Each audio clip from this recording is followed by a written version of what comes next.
it done before the run, and then we can replot after the run when I make notes. But mae'r sain di wneud nawr. There's something well, like in the first version.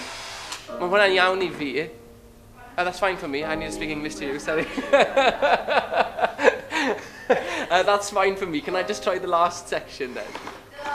Just, no, sorry, just the last cue. Yeah. We're launching our tour of Tour gan Gwenlyn Parry, who is one of Wales's most important playwrights, and it's probably the play of his that everyone knows and thinks about. We gafodd y job.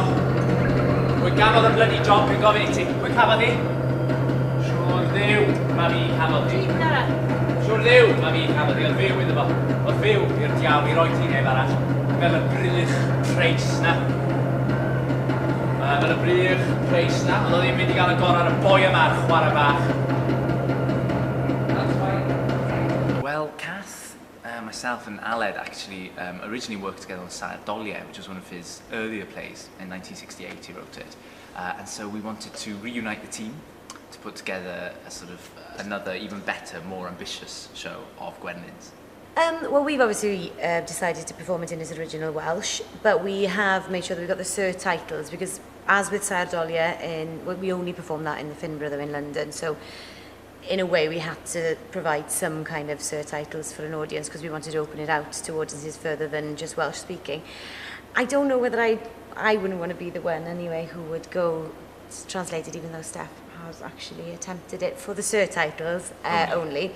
But performing it in English, I don't know, it's just such a beautiful poetic language that he uses. I don't think I'd risk touching it really. Was it your idea to do Saerdoliaeth in the first place? So yeah. Yeah, I'm quite obsessed by it. And I suppose through doing it we've discovered more about it. Yeah, I've definitely learned and discovered a lot about him since doing both Saer and Tour. They're very different plays, aren't they? So different. This one's much more conceptual in a way, or more abstract, I would say. Yeah. Yeah, there was a lot of work, groundwork to be done, I think, on Tour. Yeah. I think Saer was everybody had their own idea about Tour, I think, so about Saerdoliaeth. Everybody had their own idea about Saerdoliaeth, but with Tour, I think it's clearer, but the work, you need to do much more groundwork and research into their relationship and work out what this is, what this relationship is, and I think we're very lucky in the fact that because we've worked together before and we're friends, we are friends, aren't we? Yep, so. Then we've got that relationship anyway, so it's been easier to kind of build on that going into rehearsals, because there's a lot of work to do in a very short space of time. When we were doing the trailer, there was that, we were doing it essentially in my living room, and we were doing lots of fighting and screaming, the neighbours were thinking, what the hell's going on? Yeah. But even there, you know, the person doing it was saying there's a lot of chemistry between you, and so actually that we could breathe a sigh of relief and hit the ground running in rehearsals. Trust that, and then build on that, so that's been nice. Quite exciting, really. Yeah. Still very much in this strange tower, but I suppose it's less naturalistic than any of the sets for the productions that I've seen before. Charlie Fohn, brilliant designer, has actually, along with Aled Petrick, the director, created this, where the stairs basically form themselves as time passes. So initially you sort of almost don't see that there are stairs, but quite amazingly the stairs sort of are constructed as the play goes on in quite a surreal way.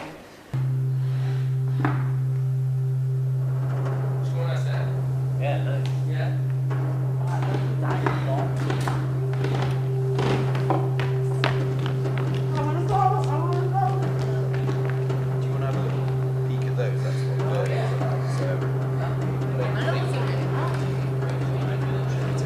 Noise on stage.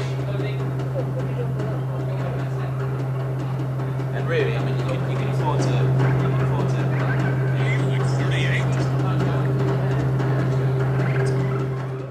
Gwenlyn Parry would, I think, easily be up there with Beckett, Ionesco, Pinter, but because obviously, what is it, something like 500,000, no, 500,000 people speak Welsh, it can't quite go out there so much, obviously, because it's not in English.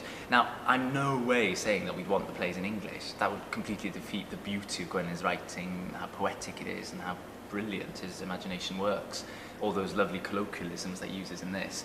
But I do think it's important to raise an awareness of his work through surtitling, through taking his work outside of the borders of Wales. The next time we do a Gwenlyn or another Welsh writer, I'd love to take it even further into Europe.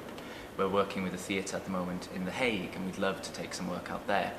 So taking outside of the borders of Wales is just as important. Seeing globalisation, I suppose, as a two-way street, rather than just stuff coming in to us. We can also stand on our own 2 feet and export some really great cultural work of our own. Yeah, what was interesting, I think, about when we did Sair Dolia, we had surtitles, as you said, but it was interesting to hear how many non-Welsh speakers didn't actually read the surtitles. They were just engaged in hearing this language that they didn't understand, but they could see the relationships between the characters on stage, which was bizarre for us as people who were completely bilingual. I can't imagine doing that really with another language, but yeah. it obviously worked, and that's what we're hoping obviously will happen with 2 as well. Yeah, great. Can I just hear the train at the end, please, which is at just the end of the track? I need to edit this down to...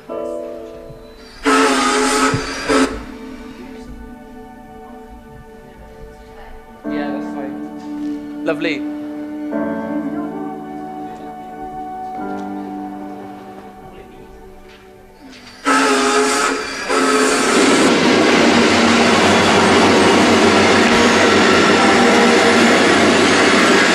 Lovely. You're right, he introduced sort of modernism, really, or that. I don't know if I'd go as far as absurd, but it's certainly quite abstract or surreal. I think this one's really different. It's a bit like, I don't know if there's a play like it really. It's so expansive. It just over 80 minutes or something looks at the lives of these people. So if we're 80, say, right, at the end of the play, that's a year a minute kind of thing. So it's quite fast, but it's also like, you know, time fast forwards, time sort of shudders in this weird otherworldly tower that they just keep spiraling up. But like we were discussing earlier, it's always their choice. So although it's quite a disturbing relationship, there's a lot of violence, there's a lot of animosity, there's a lot of social violence, and the way they talk to each other can be quite bitter. There's beautiful moments of tenderness and sexual relationships. And at the end of the play, we've just obviously been rehearsing Act 3, it says, Dyma'r unig beth oedd yn cyfri. This is the only thing that mattered, in a way, that counted for anything. And I think that's quite a humanist and vital message, really. But I find it quite sad, you see, that they've been through this life together, and a lot of it was unhappy and quite difficult, and that they were scared to leave each other. Whereas if they would have left, maybe they would have had a whole different life. And by looking back at it as 80-year-olds, well, obviously they're going to say, oh, we had gyda ni hwyl. Because if they don't think that, how can they justify their whole lives? Yeah. It's really sad that they weren't brave enough maybe at those times when their relationship was really horrible at times. Didn't have the guts to kind of go, look, I'm going to try it on my own. And then the fact that at the end they say, ar cwbl, mwyn hyn, and all of it because of this. Yr unig un allai weld i os pan mae ar y black yna. Yeah. But allai gymryd hwnna off. Sa'n di gweld yr un sy'n mynd lawr y canol? Na. Na, ddim yn oedd y fan, actually. Na. Don't gymryd yn canol na off, though, cos mae'n annoio ni.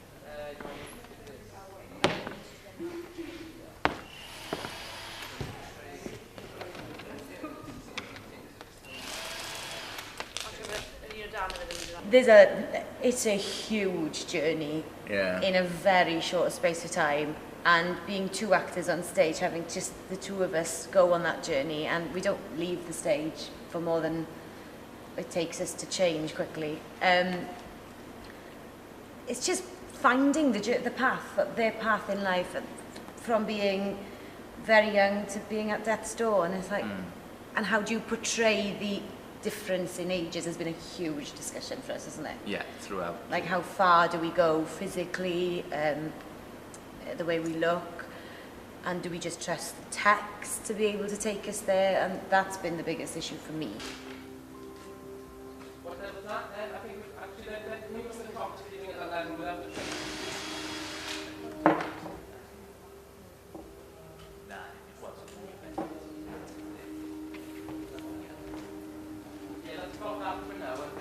We might find we need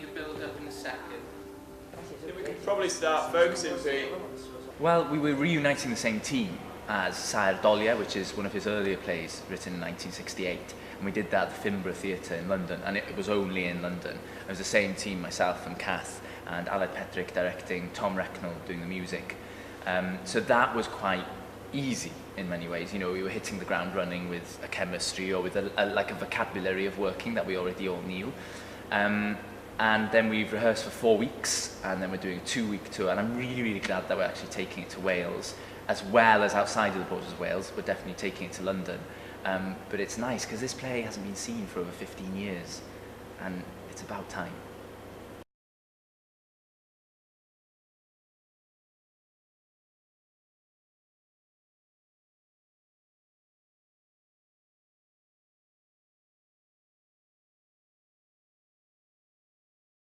How's it been? What have you found easy to work with? What have you found difficult? I found it very difficult to work with Stefan.